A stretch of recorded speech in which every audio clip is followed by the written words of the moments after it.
evening, everybody, and welcome to a very special Independent Writers of Southern California Green Room meeting.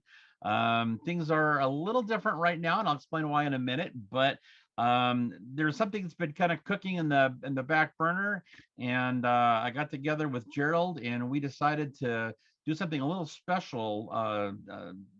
Tonight, I wanted to give you a chance to find out a real active author, somebody who's actually doing it, not just talking about doing it, but has actually been publishing and knows what's going on today.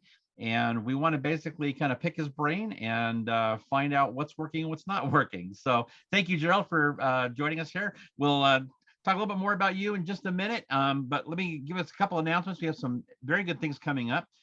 This Sunday is IWOSC Reads Its Own, where we've got a couple dozen IWOSC members that are going to be reading. You can go to the website to find all about that, but it is this Sunday, February 20th from 2 p.m. to 4 p.m. And so that's going to be on there. I believe it's closed in terms of the list of readers, but if you want to find out kind of what opportunity we have for IWOSC readers, or IWOSC members rather, to actually read and even get a little bit of a media clip for their own use and all that, IWOSC Reads Its Own is a great opportunity. We used to be at Rahman's bookstore doing that back before the pandemic, and since then we've, like everything else, gone online and have had a really good time with that, and have been doing that twice a year now for a couple of years. It's been quite a lockdown. And then Monday, February 28th from 7 to 9 p.m. is our annual experts panel. And Ina Hildebrandt will be producing our romance and women's literature panel. And she got a great panel. We got about 5 different experts on there talking about all things romance and women's literature. So if you're all interested in that, please attend. And if you're not, still attend. I attended Robin Quinn's satellite meeting last month, where she had a romance writer on, Clive Rose. And at the end of it, I was kind of doing the engineering for it. And at the end of it, I thought, I'm the last person in the world who will ever probably write a romance novel. But the interview with Clive was absolutely fascinating to learn about her method, how she does her research. She does period romance, so she has to find out certain things. And so it was, even though I don't know the genre, it was fascinating to learn how a writer actually does what they do. And that probably kind of got the thing heated up for doing this tonight. So we're doing something a little special tonight. A little bit of bad news. Normally, Gary Young is also with me on our green room meetings and attending our things throughout the month. Unfortunately, Gary and Kathy's youngest son, Jordan, died in a tragic motorcycle accident at the end of January. And so he's taking a little bit of time just to kind of take care of his family and recover from that. You can imagine losing a child is a devastating thing. And so they're just kind of taking some time to get through that. I know a lot of you would just love to let them know about your love and your care for them. If you want to send anything, please just send an email or a note to the IWOSC email, info@iwosc.org, and Vicki can pass that on. We don't want to deluge them as they're just trying to get their legs out from underneath them, but keep them in your thoughts and prayers. It's a tough time when you lose a child. And so Gary is, they're doing well, but as you can imagine, it's a difficult time. And so we told them that we'd cover, the green room and other things this month. And so, when the cat's away, the mice will play. And so I took that as an opportunity to try something. And as I was talking to Gerald, what really kind of got me started on this is decades ago, that shows you a little age-wise here, there was a show on Bravo called Inside the Actors Studio. And they would do an interview with different actors in front of an actor school back in New York. And it wasn't so much the celebrity that fascinated me, but it was the, behind the scenes expert sharing with students. Here's kind of the secret sauce. Here's how it works. Here's what it's really like. And I just find every one of them fascinating and kind of got hooked on watching a number of them. In fact, Gerald was telling me that it's actually kind of being revived. They're doing that again now. So that got me kind of thinking, well, one of the things we really need to do at IWOSC is get the people that are really doing it in front of our members. So that way they can ask questions, they can find out what's working, what's not working, because a lot of the advice of even a couple of years ago has changed, especially with the lockdown. The publishing world has changed, the online world has changed, and even social media has changed. We talked about that last month in the marketing panel. The things that were hot, a couple of years ago, like Facebook, nowadays, that kind of ties you to a certain generation, and you might need to be on TikTok or something else. So it's helpful to basically talk with someone who's actually doing it. And so the first person on a very short list for me was Gerald Everett Jones. Gerald is also on the board of Independent Writers of Southern California. And let me just read a little bit of his bio so you can find out a little bit about who Gerald is and what he's done. He's a freelance writer who lives in Santa Monica, California. And Preacher Raises the Dead, there on his little picture there, is his 12th novel. He's a member of the Dramatists Guild, Women's National Book Association, and Film Independent, as well as a board member here at IWOSC. He holds a Bachelor of Arts with honors from the College of Letters, Wesleyan University, where he studied under novelist Peter Boynton, who wrote Stone Island, F.D. Reeve, who wrote The Red Machines, and Jerzy Kosinski, who wrote The Painted Bird and Being There. He is the host of the Get Published radio show, which I have seen him actually produce live, and it is quite a good production. You can find that on getpublishradio.com. And his book reviews are published on the web by Splash Magazines worldwide. So you can find that at splashmagazine.com. Gerald, thank you for being willing to be my guinea pig tonight, and just to share a little bit with everybody, kind of, what you're doing and what works and what doesn't work. So thank you. Well, thank you, Stephen. I'm very gratified to be asked to join. And, our hearts do go out to Gary and Kathy, two such dedicated people. And I mean, especially Gary gives so much to this organization. And, maybe not everybody knows that he's also an officer in the Dramatists Guild, also Publishers Association of Los Angeles. And so he's really given himself over to promoting professionalism really across the board. And when you talk about Actors Studio, that's really what we're talking about, is we're talking about process. And tonight I was hoping, and it's interesting that you've opened the door to it. I was hoping that we would talk about some inside baseball kinds of things and not be afraid to ask those questions, because, when we're on a podcast or YouTube or being interviewed, we're very aware of the persona, the mask, if you will, that we're wearing for publicity. And it was interesting. Actually, my wife Georgia was interviewed on Book Publishers Association of Book Publicists Association of Southern California last meeting, and their vice president Bruce Brownstein expressed something that, in a way that I had not heard it before, and it really struck home. And he said, as publicists, he said, we're really interested in making your fans and building a fan base, making them know you as a person. And he said, once they know you as a person, they want to buy your book because they want a piece of you.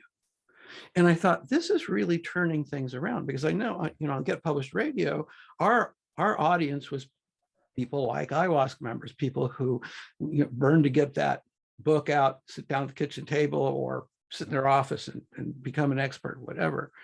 And it became rapidly clear that our audience, yes, our audience are writers, but it turns out that 25% of readers have at least thought about being writers. And the model of doing interviews with writers of, here, I want to talk about my book, that I won't say so yesterday, it's just kind of a snore. I mean, frankly, is we found that gearing our episodes, and I had two incredible co-hosts as well. One was science fiction writer Thomas Page, and then a young journalist, Cheyenne Cockrell.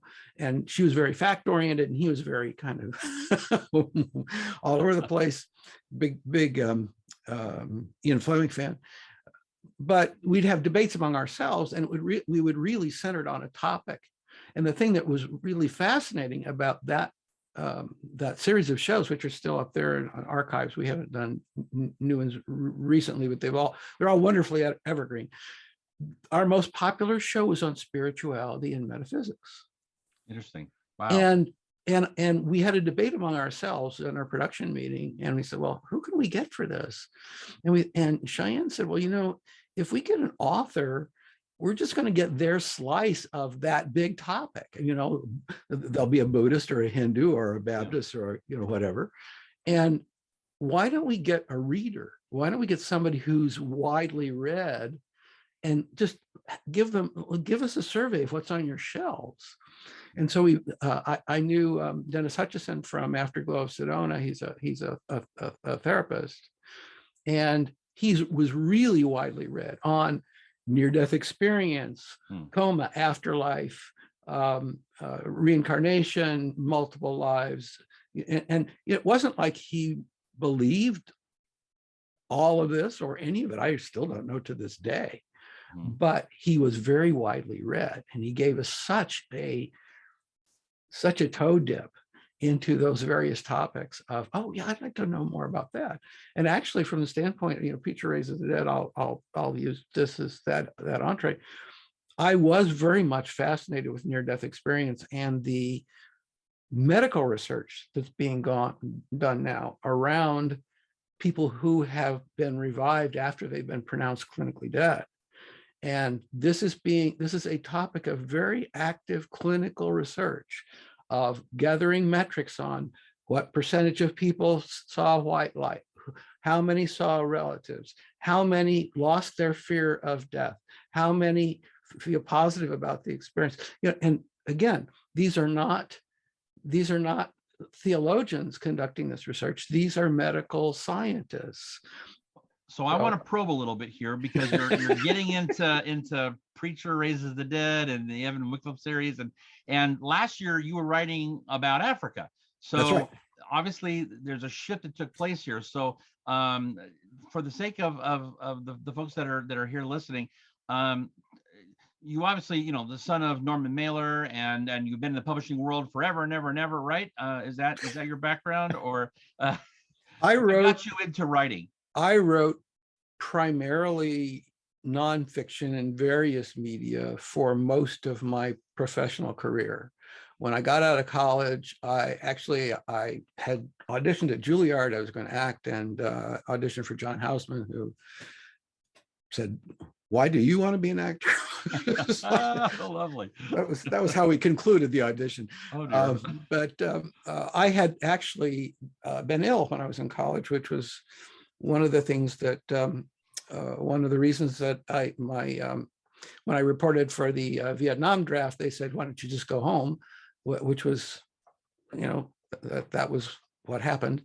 But I realized that if I was going to go to New York and struggle, I'd be waiting tables, and my health might not withstand that. So I went back to Chicago, where my parents were at the time, and I got jobs in advertising copywriting. So okay. I worked in that. I worked in industrial film. I worked in educational film. I worked in corporate film. And then from corporate, somehow, and it was during a recession, actually, I couldn't find anything in Chicago, believe it or not. But Detroit was hiring. Huh. And I went to Detroit, and that's where I got involved in, I put on my producer hat, and I got very much involved in the early days of computer graphics. Okay. And from computer graphics, there became a whole industry of writing how-to books on how to fix when Excel is broke, and all about Microsoft Word and DOS for Dummies and all. So I wrote those kinds of books with an agent for mainstream publishers for more years than I care to admit. And those were contracts, writing to outlines, professional editor sitting on my shoulder. Yep. If I wanted to depart from the outline, I had to beg permission. Never got cover consultation, never got, God forbid, cover approval. I wrote at times with collaborators, with subject matter experts, some of whom got their names on the cover, some of whom didn't. Right. But then I got more, all along I was writing fiction. I was writing plays, and then I was writing screenplays. And actually a couple of my screenplays won awards, didn't get made. That's Hollywood, right? Yep. But then I got to the point where I think the first novel that I did turn a screenplay, which was a comedy, into a novel. That was My Inflatable Friend. So that was the shift, because a lot of people got involved in the technical computer writing. I did the same thing. I was a technical editor during that time too. But what made you do the shift? Was it the screenwriting that was? Well, it was more about story rather than screenwriting has gone through a series of milestone changes, as has music. The music went through the digital age first, technically, because its bandwidth is narrowest. It was easier to distribute music than the other media. Film is obviously very wide bandwidth, right. And books had not so much to do with the bandwidth, because it doesn't. A book file is not very large, but the display technology. There was the Sony actually had pioneered the ebook, but they had no clue how to sell it. They're going to sell it to colleges and libraries. It's like, yep. Wait a minute, that doesn't work. I had one of those readers, and they were very, very and cool. It was Philips e-ink technology, yep. Which Bezos in his wisdom adopted, and that is not the same technology as an iPad and an iPhone. It's little rotating plastic balls, as it turns out. But that was overcome. But what happened with screenwriting was, the first thing that happened in my lifetime was the Writers Guild strike, and up until that, and my relationship with the Writers Guild is probably a whole topic for another meeting. But the thing that happened there was, up until that time, it was a very rigid guild rule that members could not write on spec. Okay, a producer can't say, if why don't you write this idea, and if I like it, I'll buy it. Okay, at the very least, they would have to give you an option, and whatever. But what the strike did was it caused very highly professional, well-trained writers to go home and sit down at their kitchen tables and write spec screenplays, because they had nothing else to do. I remember 6 months after that, we got a whole glut after that. It was raining and snowing, good spec screenplays. Good spec, yeah. So the studios go, why do we have to hire people to develop this stuff? We'll just hire readers to sift through this stuff. Yeah. Well, now that you can take a high definition camera, or even your iPhone, out and shoot a 15-minute short and put it up as a webisode. Yep. The same thing is going on with filmmaking. Is why should we produce sitcom pilots? Okay, a sitcom pilot costs $3 million to produce. Okay, why don't we just watch and see who gets some clicks, and we'll make them a deal? Yeah. And that's what's going on these days. And the same thing is going on in the book world. Okay, you've got the big five, which tried to become the big four, and the feds wouldn't let them do it. But their business models are imploding because printing costs are going up, and people frankly just don't want to pay $30 for a book, even if they like paperbacks. Okay, now that's not to say that paperbacks won't continue to be available, and they're still 75% of the market. But the readership has expanded, but the number of new titles that are published is about 1 million a year, especially because of self-publishing. And we got this. One of the questions we got was how to write a query letter. I would say don't. Your odds are better. I mean, if it's fiction, your odds are going are better going to Vegas. Okay, I've probably written 300 query letters in my time. The number of successful query letters that I've had has been 0. Wow. Okay, because the number of agents is declining because Right. the advances are. It used to be when I wrote nonfiction books, when I wrote um, Microsoft Excel Quick and Easy. Okay, my biggest selling book. Okay, That's a good I, book. I got a $20,000 advance for that book. Wow. Okay, Yeah. if you had an agent that sold a nonfiction book of that category these days, something like that, although people don't need how-to books anymore, you might argue, you might be lucky to get $1,000 advance. Yeah, I've Now, heard that a couple of years ago the average was 750. you're So you're yes, still you're still participating to the same royalty participation. So it's if the book does well, yes, you'll get your money sooner because it's how fast the advance earns out. sure. But if the agent's stake in that game is 10, 15, 20% of that $1,000, how do they make a living? They're going to have to represent 200 authors, to pay their mortgage in Los Angeles. So it's not coincidental that you will find two things happening in the agent community. The first is you will find them, if you're writing novels, they will want you to write linear stories that are not terribly complex, that don't use a lot of flashbacks, that are not terribly psychological or inward thinking, Mhm. and that show and don't tell. Okay, now whole other seminar, when do you show, when do you tell? The short answer is novelists know how to do both. Right. You can't do one or the other. I just picked up a Paul Auster book because I'm a big fan of his. Mhm. The first 5 chapters are all tell. Okay, so you're telling me he's a rank amateur? He just got nominated for the Booker Prize. Yeah. So I mean, there's no rules. There's Right. just no rules. But the reason the agents are saying that is it's easier for a reader at a studio to see a screenplay in something that is written like a screenplay. And the screenwriters know, do not coach the actors. Don't tell them what emotion, he said sobbing. Okay, well, Right.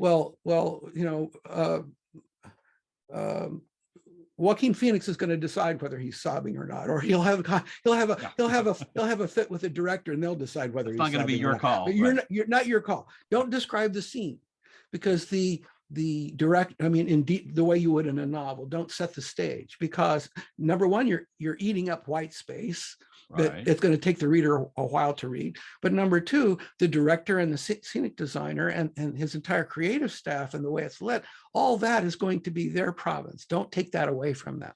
Well, Okay. Yeah, about 10 years ago, I was going to some conferences, both for screenwriting and writing. And the thing I saw was that Hollywood was scared. Movies were getting to be $200 million to do a movie. And they were saying, well, if we find a book like Hunger Games that all of a sudden has millions of followers, it's a much more likely chance that a movie based on that will be a hit than if we just do some spec screenplay.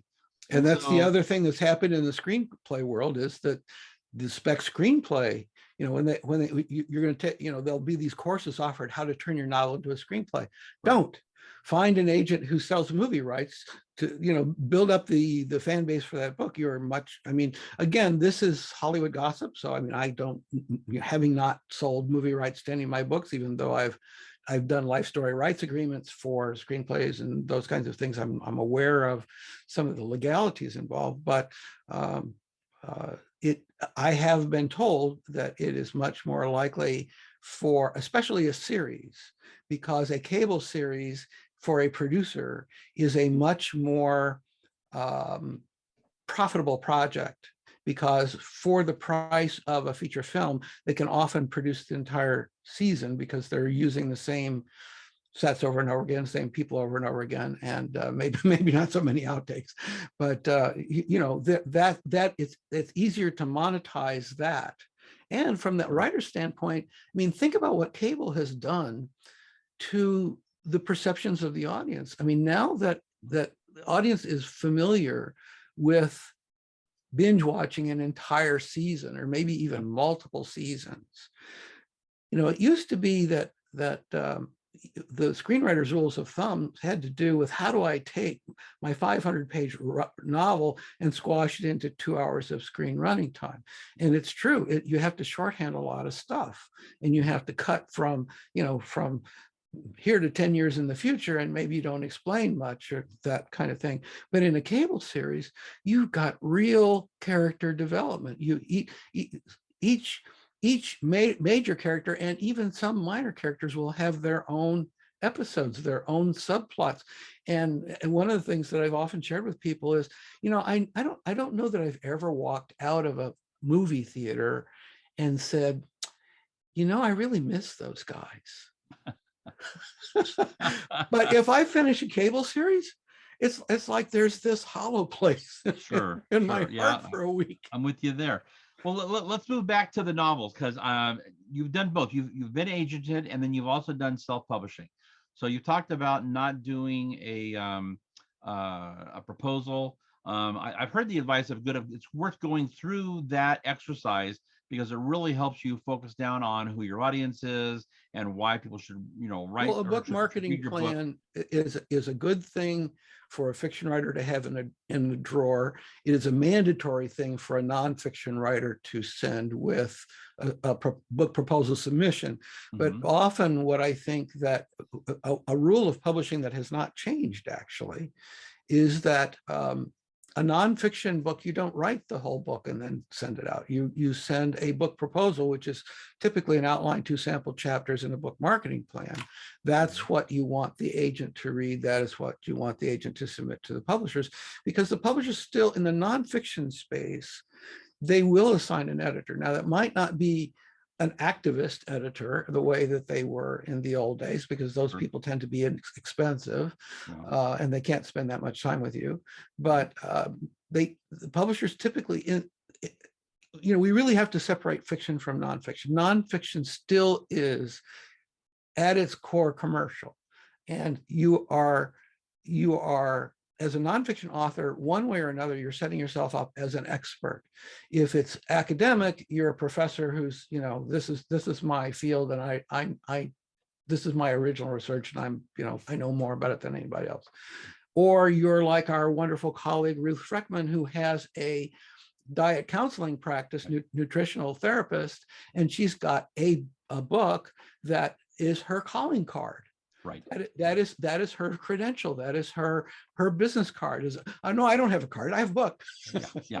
Well, let's stay with fiction then, because there's a lot of teaching out there about nonfiction and calling card, you know, business books and things like that. And I don't do that anymore. Well, there you go. Like I said, the last few books you've written haven't been that. So let's talk about, you know, the shift for you and you know, the Evan Wycliffe, you know, series there. Those last 3, you're into something here, and these are basically the mystery genre. They're mystery thrillers, maybe. Paranormal? That's one of the things that's interesting about it is, yes, they have to be categorized in the mystery category because you have to pick a genre in order to market this stuff. And of course, the idea is a series with a protagonist that's carried through, and now you'll see on Amazon Evan Wycliffe #1, Evan Wycliffe #2, and the mysteries didn't used to be listed that way. Now there are romance and mystery, fantasy, horror writers that's got like books of 30 series. How did they do that? I have no idea.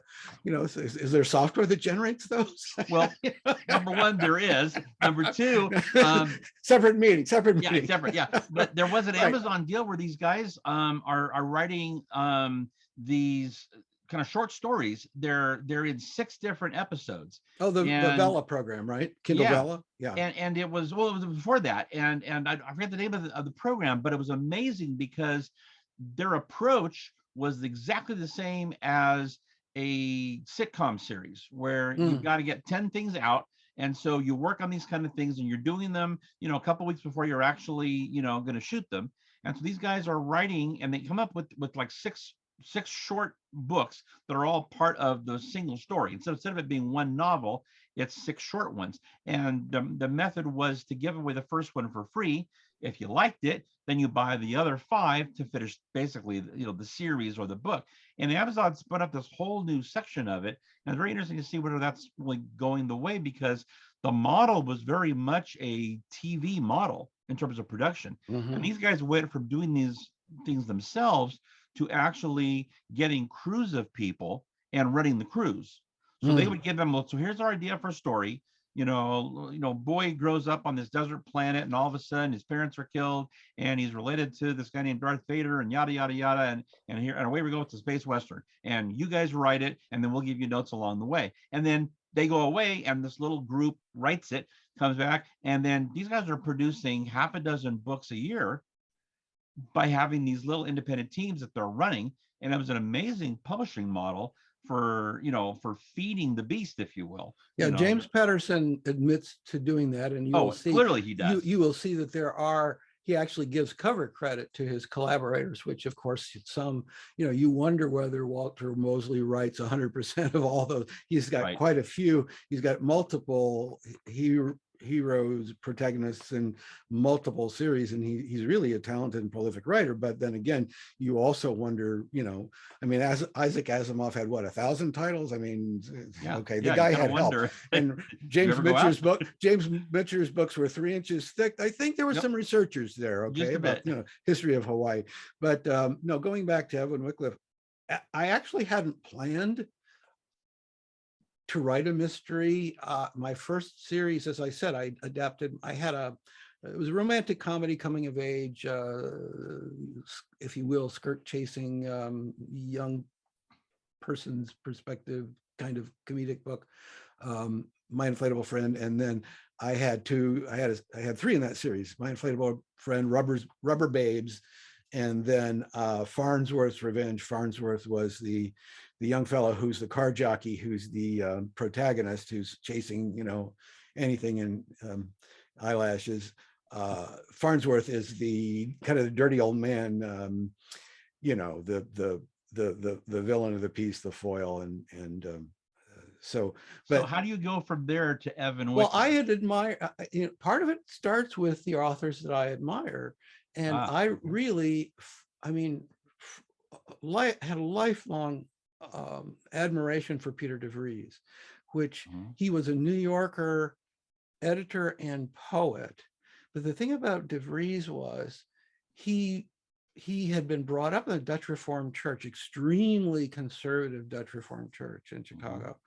And his books were comedies pointing fun at religion and sex. Now, one of his famous books, probably, it could never have been in the school curriculum, but it might not even be able to be published today, Slouching Toward Kalamazoo, which of course is a play on Slouching Toward Bethlehem, but Slouching Toward Kalamazoo is about a middle-aged school teacher who has an affair with her young student. Could you write that story today? Absolutely not. Absolutely, that would be so non-woke as to be, I don't know where. But Devries was brilliant, and also I think if you call male-centered comedy, Peter Lefcourt also, I admired all of his books. So I aspired to write something like that, and that kind of became a series, especially since the first one had already been, I'd kind of set the stage with a screenplay I couldn't sell. And then I found out, wow, there is a difference between, describing everything on the page and leaving it to the director to, so that was a lesson learned. But then on the mystery series, I didn't necessarily set out to write a mystery for the first one. It had to do with go back to what you know. And my forebears are from farmland in southern Missouri. The setting where Ozark is now, Ozark series. And I was raised a Southern Baptist. I'm kind of a profound I don't knowist now, but back then I was a student minister. I had a lot of Bible study and theology, and even in college. And like my hero, who goes to Harvard Divinity School and drops out, I also studied astronomy and astrophysics. And because I wanted answers to the big question, did it get created in 7 days, or is there such a thing as eternity? And why is there something rather than nothing? Yeah. Leibniz and Spinoza. So my main character, who's formed around that as an amateur sleuth, and that amateur sleuth is really wonderful, because you see, in a mystery, if you were to write what the typical Law and Order from TV, really any of those come under the huge umbrella of police procedural. Okay, sure. You really must know, you either retired from law enforcement, or you studied criminology, or you're a lawyer who knows criminal law, but you'd better not trip up, lots of technical advisors. You better not trip up on your forensics or your police procedure, because your fans are going to catch you. And there'll be a YouTube video about what's wrong with your story. Yeah. But as an amateur sleuth, sure, he doesn't have to know any more than I do. He can stumble into it. And of course, I do end up having to research. If I'm going to talk about near-death experience, and especially coma, which is also covered in this book, and long-term dementia, I had to research the Missouri law on right to die. And it turns out that the so-called right to die varies from one state to the other. I mean, euthanasia is actually legal, and I think it's still legal in Oregon. But in most of the states, there's two phases of it. First is there's the respirator, which we all now know from COVID, okay, that's keeping you breathing. And then there's the feeding tube, okay? Well, under most states, and again, I'm not a lawyer, but I play one on TV from time to time. And in most states, you can remove the respirator if the doctor has diagnosed this is going to be a long-term coma. There's probably no hope. We got a flat brain wave, probably no hope of coming out of it. Remove the respirator and see whether the brain stem will breathe on its own. Okay, so if they're breathing on their own, after you remove the respirator, they're in a prolonged vegetative state. In Missouri, you cannot remove the feeding tube. That is killing them. Okay, and more importantly, from the standpoint of state law, that is permitting their heirs to kill them. that is, and it comes down to, and it turns out that not only in the fundamentalist Christian doctrine, but also in conservative, not conservative, in Orthodox Judaism, again, and in certain other faiths, there is the widespread belief only God can take a life. God makes a deliberate decision when you are to exit this world. Well, if that's the case, then we can't have doctors conferring with families, asking them when we should do it. Well, and that gets, I mean, I won't get into it because it's a personal, and it will take us down a whole other path, but it is the same problem. My mother had the same thing, dying of cancer, and the doctors wanted to remove the feeding tube and just let her die. And as conservative Christians ourselves, that was the question. It's like, all we're doing, I mean, we're not stopping a breathing machine. All we're doing is not feeding her, and she'll starve to death. And that these medical things create all kinds of dilemmas and problems that should be explored in books. Well, and of course, we've got the advanced directive now is being put forth by personal physicians, but also at the encouragement of the insurance industry that wants to mitigate costs, and yet it's a sensible thing to do, because the physicians don't want to be in a situation where they feel like they're having to make decisions for people that the person should have made for themselves if they possibly could have. So with the Evan Wycliffe series, I had not intended to write a mystery, as I say, but I did want to set a book in Southern Missouri, and I did want the main character to be not a minister, but somebody who, he's not unemployed, but he's like a guest preacher sometimes, and he's also a skip tracer because he's a good investigator. He's not a lowlife. He's obviously an investor, but he's, some nights, let's face it, his best friend is Jack Daniels. He just doesn't, he doesn't. So really who's your audience for this for these books? Well, that gets into the question of whether you would consider this Christian fiction. I don't. Yeah, that's the I next mean, question. there are the Father Brown mysteries. There's Marvin J. Wolf's wonderful Rabbi Ben series. Right. These are mysteries that where the main character happens to have a particular vocation, and yes, for people who are of that background, there's a richness in the book that perhaps other people won't find. I mean, Evan is wrestling with a lot of ethical and moral decisions, and they're not trivial at all. But the beginning of Preacher Finds a Corpse, which was the first in the series, was actually a family tragedy in my family. Was that my uncle actually shot himself at way before his time. I believe he was in his early 50s. And there was I don't know whether you'd call it misunderstanding and mismanagement. It had to do with deed to the family farm that was contested. And it turns out, after I researched it, it went way back to the fact that Missouri was the no man's land during the Civil War. And, the Union soldiers came and pushed people out of their houses and said, you can come back after the war's over. Well, people come back. And there's the settlers that, oh, this is our house. Yeah. Yeah. Okay, the squatters. And, but then even before that, the Union Army had chased the Osage Indians off that land and driven them all to Oklahoma, where they didn't look like anything like where they were used to living, but that's where they all got pushed. So there was the open question about that mystery was the foundational. I mean, that really literally happens in the early pages. Is Preacher he finds his best friend dead in a cornfield. And the question is, okay, this really looks like suicide. Okay, maybe it is. I don't think he was that kind of I don't think he was at that point. Right. But is it possible somebody drove him to it? And is that murder? It's certainly a sin. Right. Why would they want him out of the way? What is it? So you're writing out of the depths of your own soul for a lot of this. Well, and that's why the series has been gratifying. Yes, because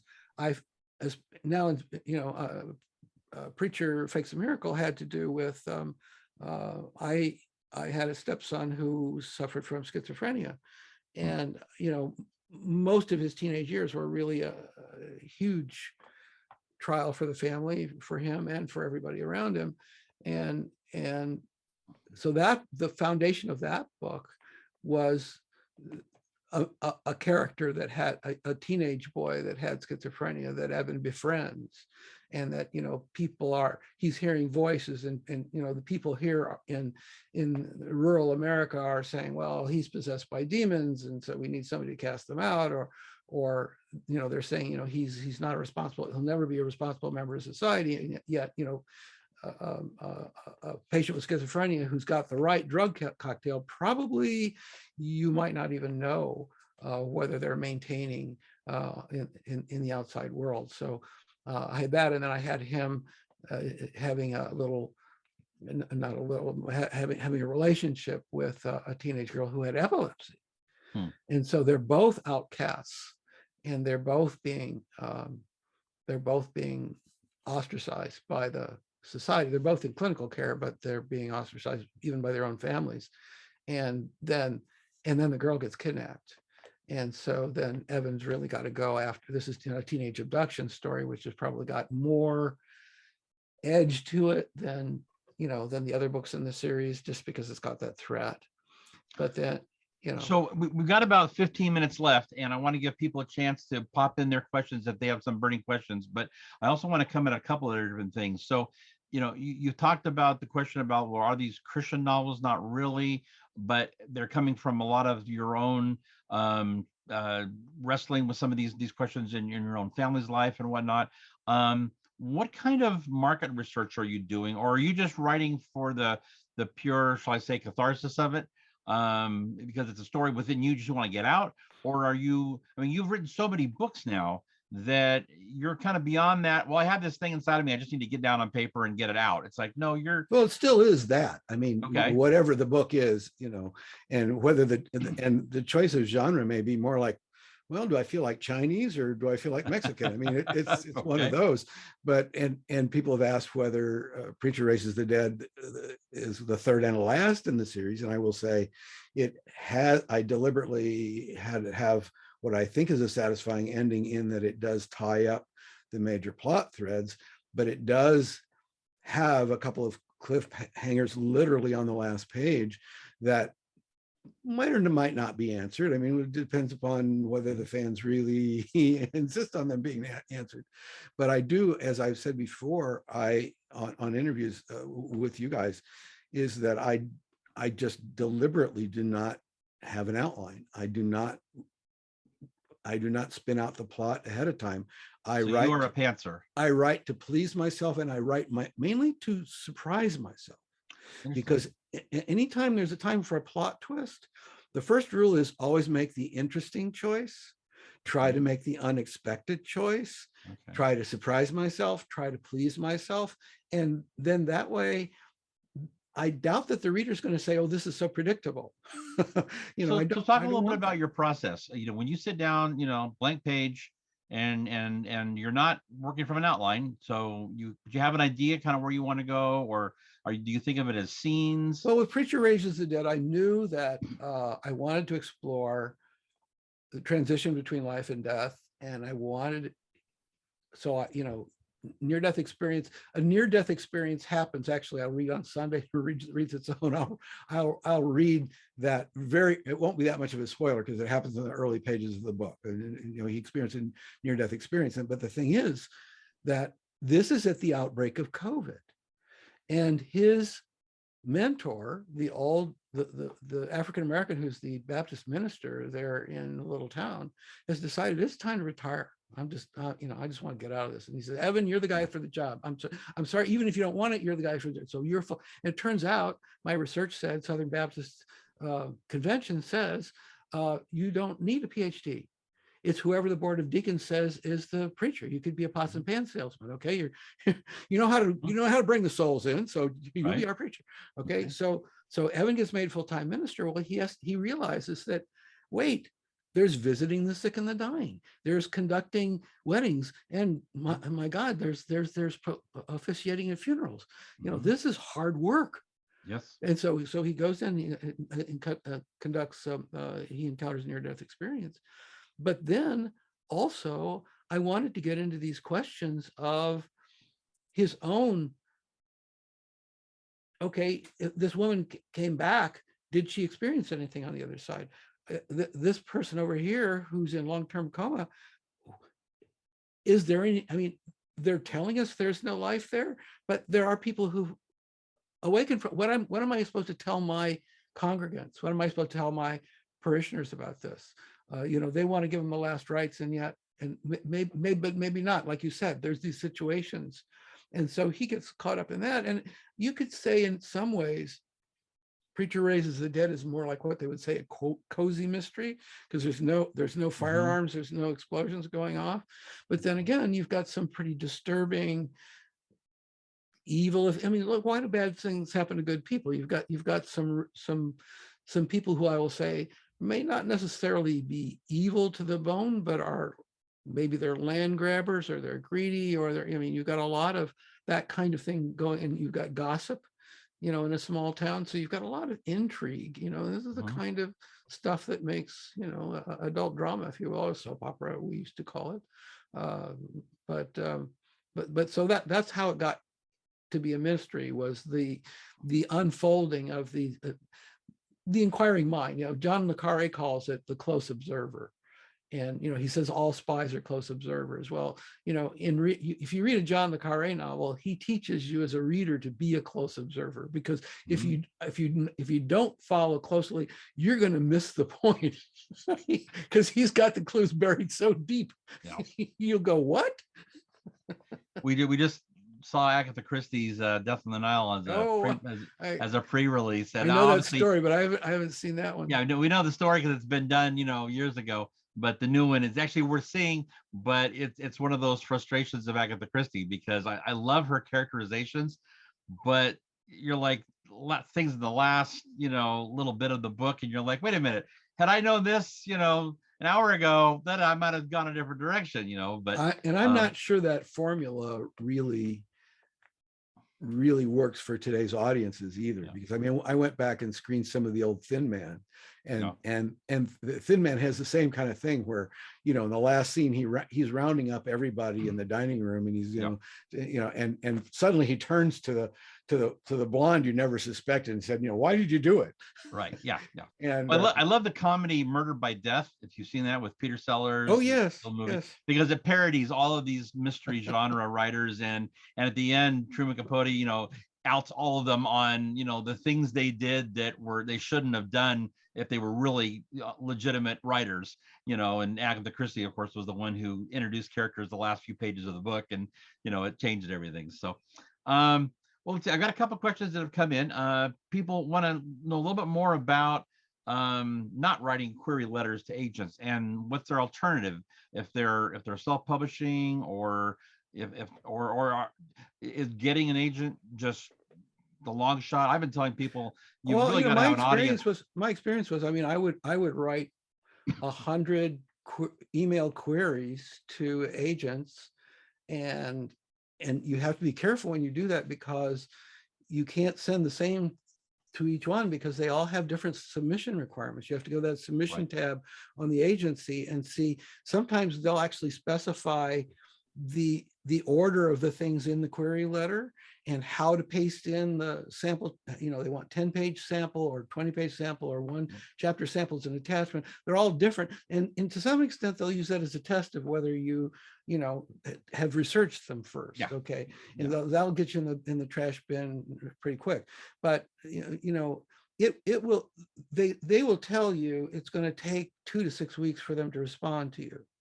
Okay, if you've queried 100 agents, you probably going to get maybe half a dozen who are willing to see any more, and of those you might get one or two that are willing to take it out.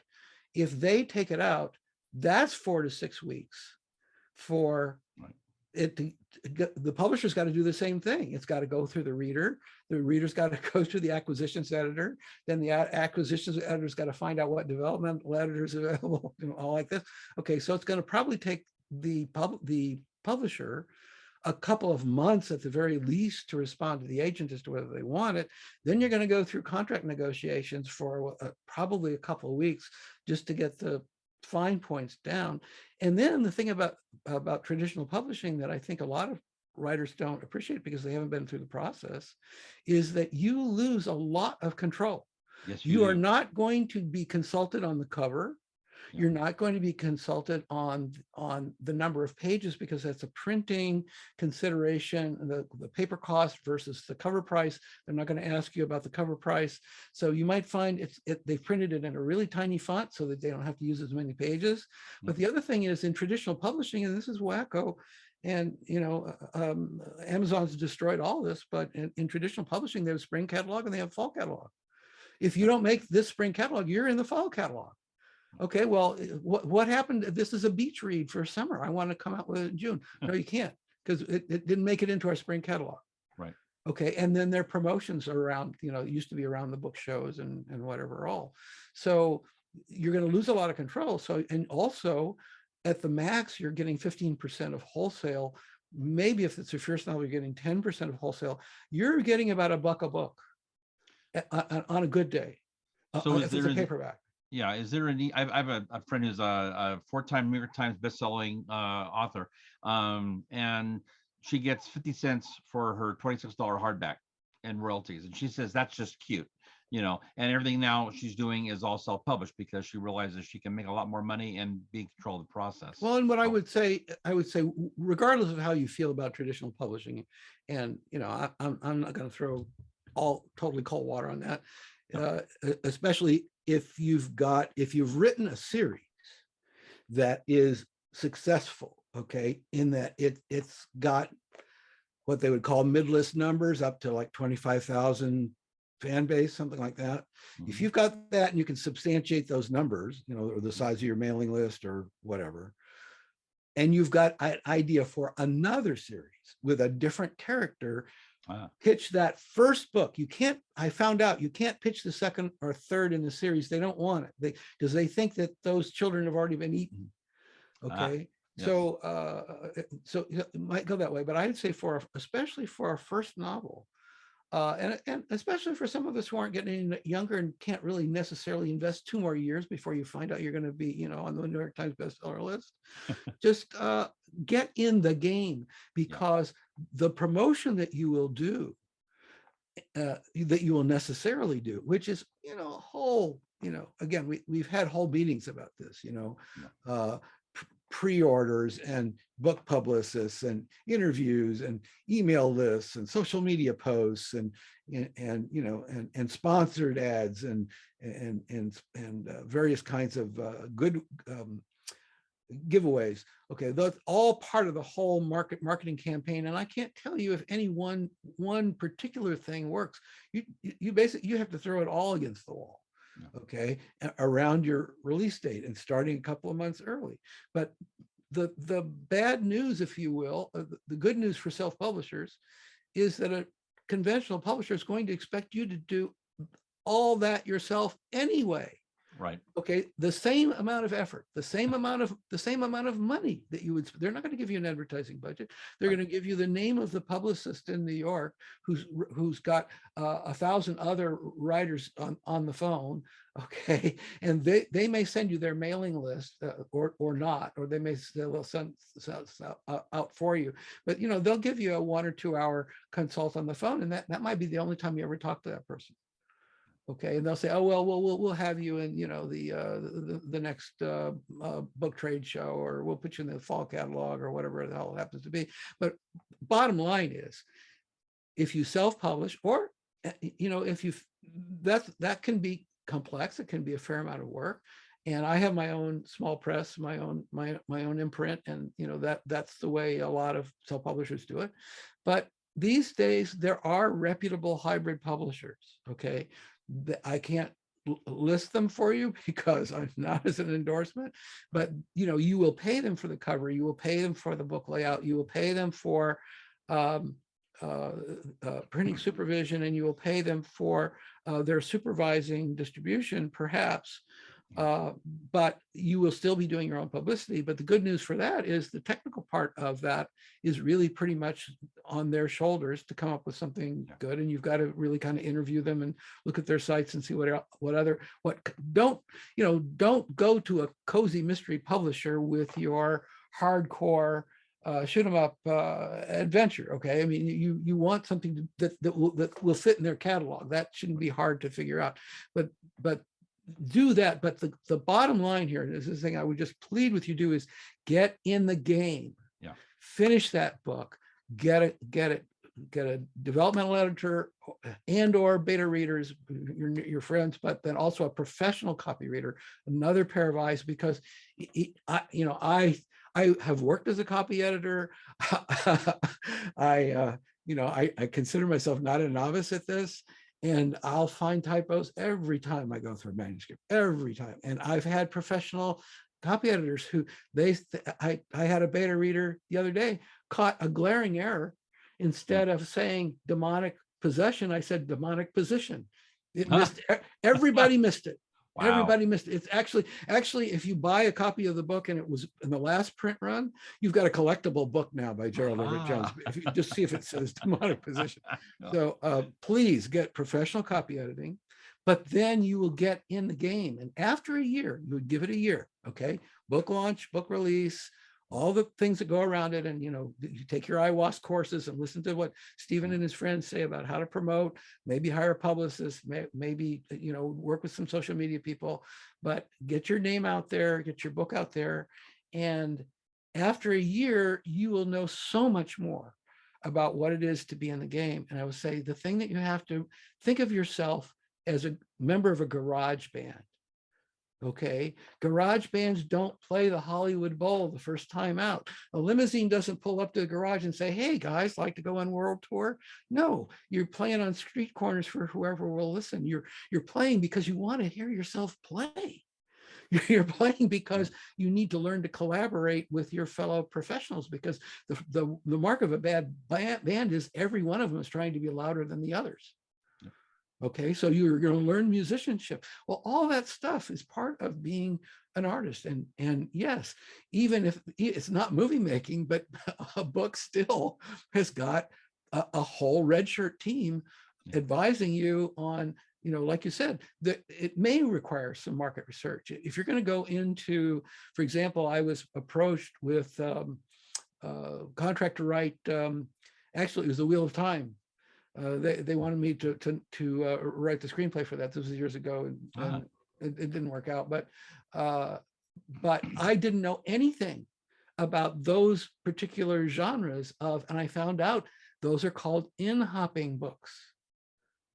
Those plots are in-hop because what you do is you got a small band of people on horseback or dragonback or camelback, and they're on a quest, and they've got to get to, you know, the Joseph Campbell. They've got to get to the prize at the end of in the bottom of the box, but they've got to go through all these different cities and difficult routes to get to it. But every oasis or inn that they go to is a safe place. So that's a place to, but that's where they're going to be tonight. But between now and then, they've got to fight fire-eating dragons, armies of people. And in the Campbell books, of course, the formula is you have whatever opponent wants to prevent you from getting to the next inn, you have to defeat them with their tools. That's how you prove you are a superhero, is swords? No, sword. I don't care. We do not. Or that Butch Cassidy rules in a knife fight. Yeah, exactly. Well, I love your advice about just get in the game. I mean, you know, they always say, you know, the first million is the hardest, and you know, it's the same, right? I mean, it's the same thing. The first job, getting the first job is always the hardest. The first whatever is always the hardest. And once you've done that, you've learned something. You kind of know a little bit. Well, and so many of us, and I've said it too, but so many of us express, you know, I love writing. I feel as though I'm a competent writer, but I really hate doing that. I got no talent at doing that. Well, guess what? Number one, it's kind of a requirement, but number two, if you spend that year at it, you're going to find out that there's aspects of it you really enjoy. And that's the part and again, when it comes to, and it was a special contrast, because when I wrote what I knew about living in Kenya, that was literary fiction. That was because I admired Graham Greene and John le Carre, and, you know, okay. Well, in marketing Harry Harambe's Kenyan Sundowner, and I had Desiree Duffy as my publicist, one of the things that I discovered yet again is that there is no genre formula for marketing literary fiction. The only thing that you can advertise is the author's name as a brand. The cover's not going to do it. The plot is not going to do it, because it's a much more subtle and sophisticated sell than that. But if you're going to be concentrating on selling the author's name as a brand, that's not something that happens in 2 months. Even if you're way out in advance in front of your book advance, that's a whole lifetime of, if this one doesn't find its audience, then you pick up your pen and you write the next one. And it is a long game. And as I say, you find the parts of it that you really enjoy, like my speaking to you tonight. Okay, this is not a chore. Okay, right? Yeah, exactly. And I find some gratification also in, and again, one of the reasons that I'm in IWOSC is they say, well, Gerald, would you like to be an officer? No, I don't really want to have the responsibilities of an officer, but I love to share. So I'll be happy to share anytime you ask me. So that's the deal. That's the transactional deal. Okay. Yep. But that's a part that I enjoy. So now I have a publicist who only works at getting radio and TV gigs. Okay. And so then I've got some social media types who know Instagram so much better than I do. And we're beginning a brand new model that I didn't even hear about until a couple of months ago. And I won't guarantee I won't go near TikTok, but I just don't. I was going to say, I'm waiting for your TikTok dance video. I don't think I've got the chops for that, but I'm not, never say never, because it's a changing landscape. But yeah, find the parts that you enjoy. But then, because you spent some time at it, because you've tried and you haven't been afraid to fail at anything that you've tried. Because the only way you know, the only way there's a lesson learned is if you've failed and you've recovered. Because if you read a book from some expert, and I don't care how expert they are, it could be James Patterson, okay? If they're just repeating something that their professor told them, that's not a lesson learned, okay? No. And it certainly could be old news, but you've got fresh lessons learned, and you know some stuff that you hate to do, okay? Or that you know that you don't do well, or you know that really aggravate you. Okay, that's when we're going to go out to, you know, elance.com, guru.com, try to find those people who it's difficult if you get somebody in India or sure, when it's not English is when this English is second language, because guess what? They've been trained in British grammar and style. Right. You'll be correcting their copy. I found that out the hard way. So don't hire an editor. I love, you know, I'll probably be going back to India at some place, but don't hire them necessarily as freelancers unless they study University of Chicago. So but that's the advantage of IWOSC is, and we're looking for opportunities, you know, coming up to give people more opportunities to ask their questions and get connected with people, because there's a lot of, and with all the publishers kind of closing their doors or being eaten by each other, there's a lot of people out there that are putting out their shingle and doing everything from, like you said, developmental editing to layout to covers to marketing to publicists, and not all of them are know what they're doing, but after a while that kind of shakes out and you get to know, well, here are the ones that so-and-so uses. Like you mentioned, you know, Desiree Duffy and right. and all. After a while, you get to know, it's like, well, these are all IWOSC people. You know, these are all people that all kind of know each other. They know who to go to. Yeah, and well, but they know who to go to. They know yes, who absolutely. I mean, I've had a couple of people that it's like, I thought this person was an expert, and someone said, oh yeah, no, we're not going to have them, you know, on the platform again. And I went, would you talk to me privately about why that is? And that was shared with me, and I went, oh, I didn't know that about them. Right. That's helpful. In fact, you've even said that in the past. There were some things about some people that were selling their advice or whatever. And well, and we have conflict of interest. Also, is the agents that out the back door are also hybrid publishers. Yes. I wouldn't say that they're all. I mean, they have a conflict of interest by definition. Right. I would say that I understand why they're doing that to pay their bills. But sure. If you submit to an agent who says, I'll be happy to represent this, but this needs editing and our fee will be $1,200, that's kind of a giveaway that they might be in the business of editing stuff rather than, you know, because, you know, well, they sent it to the publisher after we edited, came back, you know, hey, you know, maybe there isn't a market for it. It's not our fault. So there's those kinds of things that go on, true. But I will say that I think that being in IWOSC, and I used to work the Los Angeles Times Festival of Books every year. You know, it was great when people would walk up to the booth and, you know, we would just get to talking. And it's a matter of, you really don't know where that assistance is going to come from. I mean, if you really want to get back to basics, you know, the whole let go and let God, you can have a coach telling you, all right, and this is the fallacy of the acting coach. Okay, you know, use the Jones method, which has 10 steps, and you'll nail that audition. Okay. Right. Well, guess what? They're going to cast Richard Dreyfuss in the lead, and he's 3 feet tall.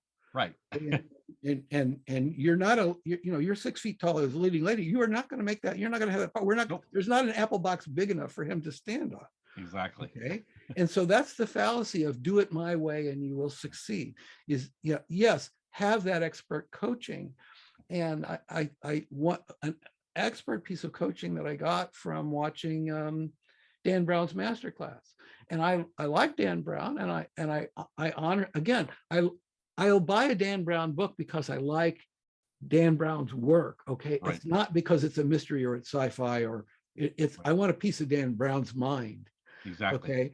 And I had thought, this was my preconception, I thought, okay, he's famous for page turners and cliffhangers, and I bet he's going to tell me how you back somebody into the corner of a room and then flood it with gasoline, or, you know, what, you know, and there's no way, you think, no way. I also, you know, Lee David's Zlotov, MacGyver, same thing.